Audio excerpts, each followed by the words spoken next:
So I'm still searching, but I haven't found anybody that has a video of removing the transmission from a 2014 Honda CRV all-wheel drive. So I need to replace the torque converter because the ring gear is welded to the torque converter in this transmission, and my ring gear is damaged, and sometimes I have problem engaging the starter. So rather than mess around with it, I'm going to drop this transmission out and put that new torque converter in and put a new starter in while we're at it. So anyways, like I said, I haven't really found a video of anybody that's done this specifically. I'm still working through the details, but so far I've removed the intake assembly, the air filter assembly sat back here, and of course the battery. And then next step is remove the axle nut so I can pull the CV shafts out of the transmission. And then something else I also discovered back in there, the steering rack is bolted to the subframe. The whole subframe is going to have to be dropped out from underneath to get the clearance to drop the transmission.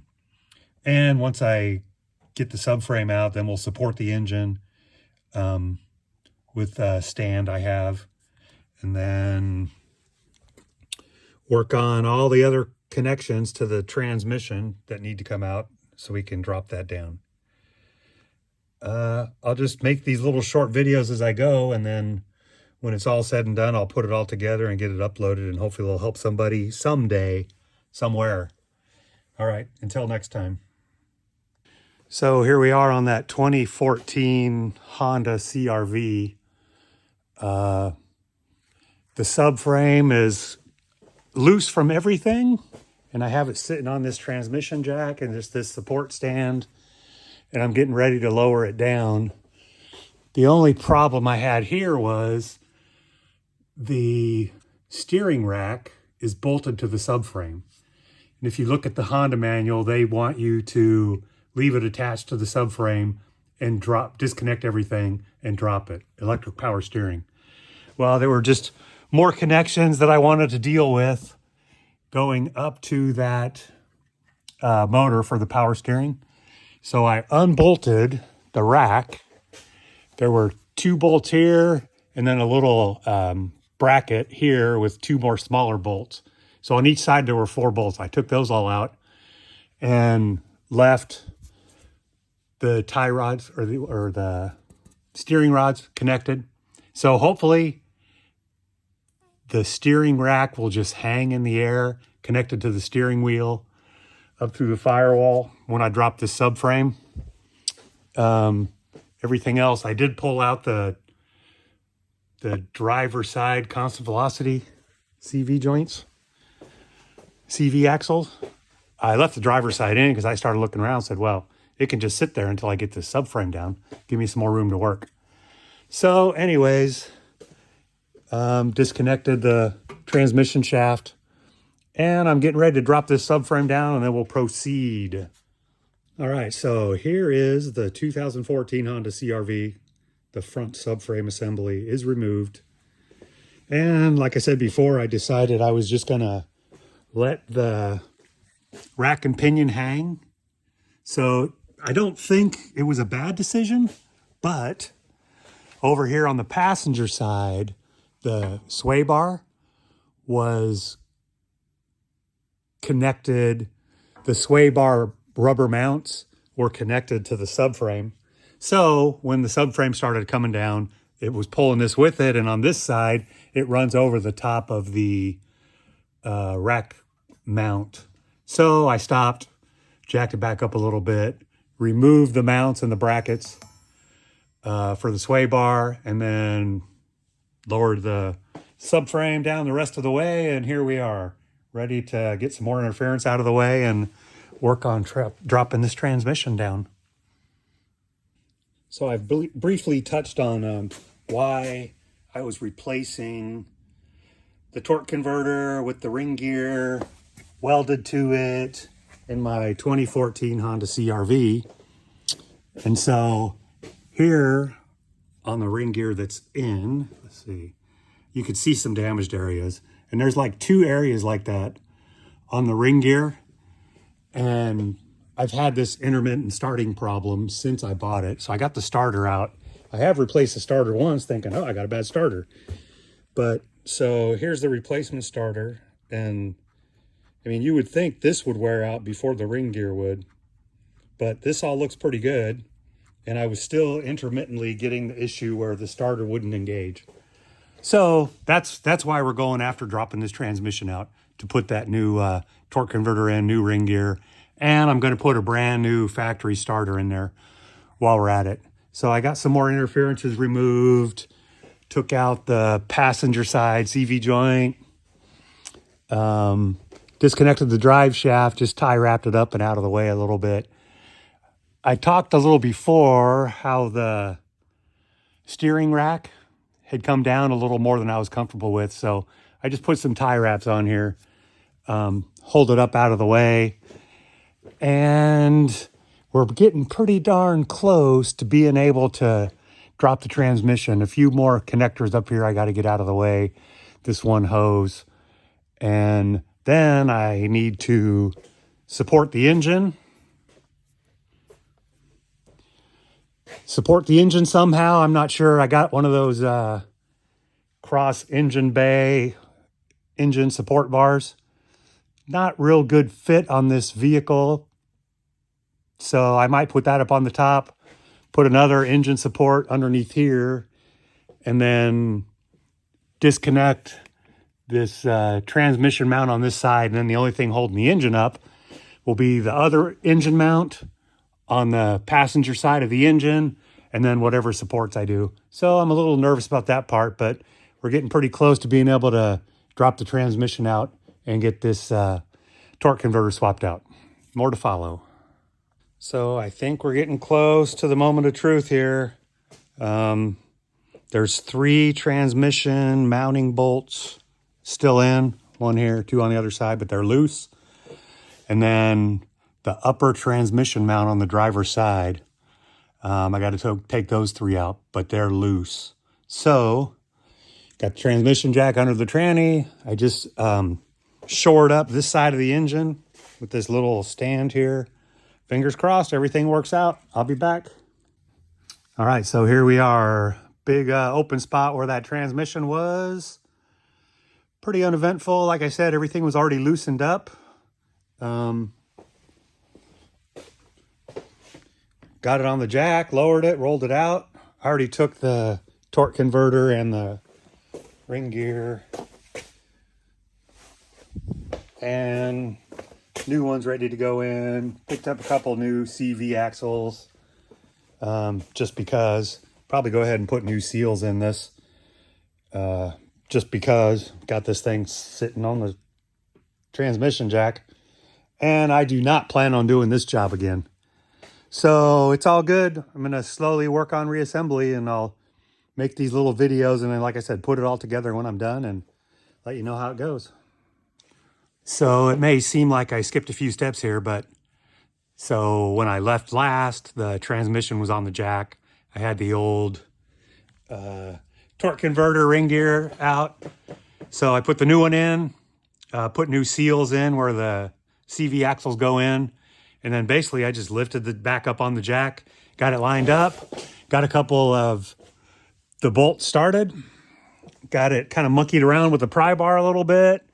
Get a couple more bolts started. So right now I got 1, 2, 3, 4, 5 bolts. I need to lower it down. There's 2 more on the top, and then there's 1 more here where the new starter motor is going to go in.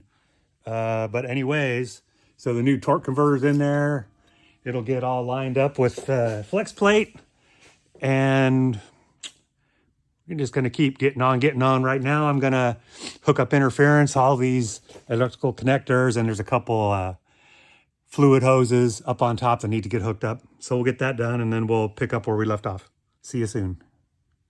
So just another quick update here. So the transmission's in. All the transmission fasteners are in and torqued. All the connectors, the electrical connectors to the transmission are hooked up.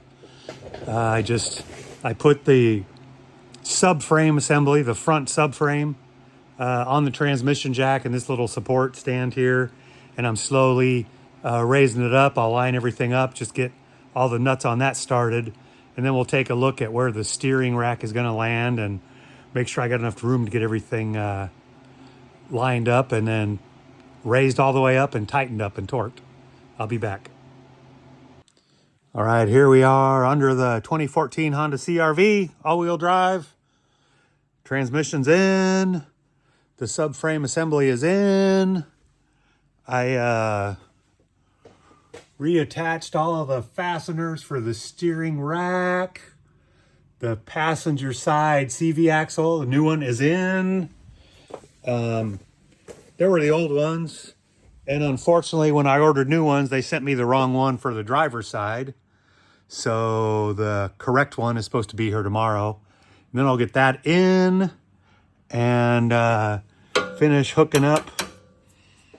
Man, the last couple things, add some transmission fluid, add some radiator fluid, and we're going to fire this thing up and test it. So everything's been torqued. Everything's been double checked. We're getting close, and I think in the next day or two, we're going to fire it up and test it. Thanks. So here we are, another day on the 2014 Honda CRV all-wheel drive, transmission removal and reinstallation. I'm still waiting. I had the wrong CV joint, CV axle for the driver's side. I put the passenger in yesterday. I'm ready to put that on the ground and torque it. Everything else is hooked up. Anyways, went after putting the airbox assembly back in, the intake hose, and there's some associated cooling hoses there. One connector there, I think that's the airflow sensor. The battery tray, got the battery tray bolted back in, the little intake hose. Fixing to drop the battery in, then when the UPS man stops by with the last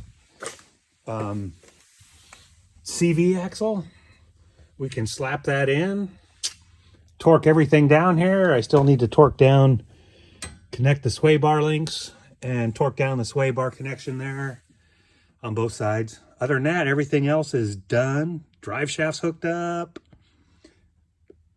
Shift linkage is hooked up to the transmission. We're looking really good here. I'm thinking tomorrow we should be able to start it up and, put fluid in the transmission. Make sure the radiator's topped off, then start it up and see how it starts and runs. Thanks. All right, just had a little moment of excitement there. The UPS man dropped off the driver's side CV axle. Been here, got the battery all in. I'm gonna put this in and put some ATF in there. Might be done sooner than I expected. Alrighty then, here we are. The CV axle's in the driver's side, everything's torqued, everything's fastened, staked the big 36 millimeter nuts. Ended up putting a little over 6 quarts of ATF in. And the book says about 6.8 for an overhaul. And then a little over a gallon of antifreeze. Gonna put the covers back up underneath there. I did start it up. Went through all the gears. And then that's when I ended up adding more transmission fluid. So we're gonna put the cover on and we're gonna go out for a drive. And I will never have to do a starter or a torque converter on this car again, because I'll sell it before I do it again. Talk to you later.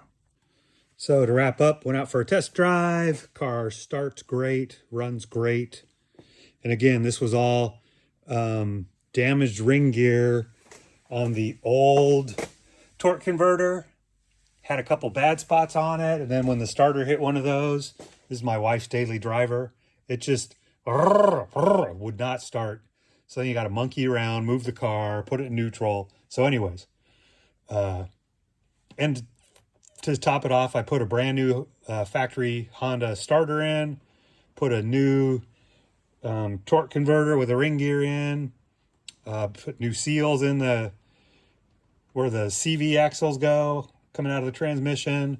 We should not have anything to do on this car for quite a while.